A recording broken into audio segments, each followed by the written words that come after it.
محمد سمیع اللہ صاحب کا سوال ہے کہ آج کے شدید مہنگائی کے دور میں 100% حق حلال کی روزی کمانا کیسے ممکن ہے جبکہ بچوں کی تعلیم، مکان کا کرایہ وغیرہ وغیرہ۔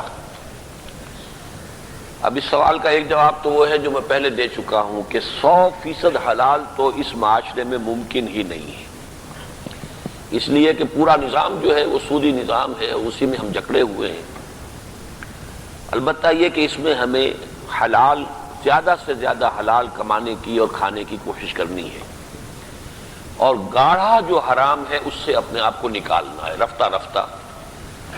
اس جد و جہد میں جو شخص لگا ہوا ہے، اگر اللہ کے علم میں ہے کہ یہ جو کچھ اس وقت جس درجے بھی اس خرابی میں ملوث ہے یہ بالکل مجبوری کی حالت میں ہے، تو یہ معاملہ اس کا اور اللہ کے درمیان ہوگا۔ اللہ اس کی مجبوری کو جاننے والا ہے، وہ اسے معاف کرے گا۔ لیکن اس کا نتیجہ یہ نہیں ہے کہ جو صریح حرام چیزیں ہیں وہ بھی ہم حلال کر لیں۔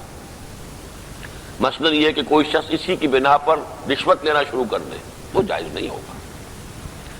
اگر سرکاری ملازمت آپ کر رہے ہیں اور اس میں تنخواہ میں گزارا نہیں ہوتا ہے تو آپ سرکاری ملازمت چھوڑیے، کوئی پرائیویٹ سروس کیجئے، وہاں پر آپ کو بہتر سیلری مل جائے گی۔ یہ نہیں ہے تو کوئی اور محنت مشقت کیجئے۔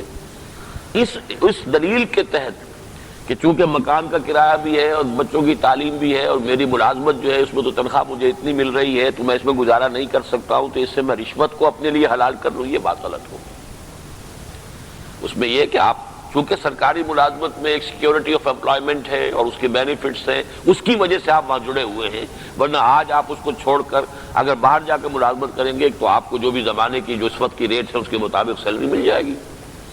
لہذا اس معاملے کے اندر اس حد تک اس کو پھیلا لینا جائز نہیں ہوگا۔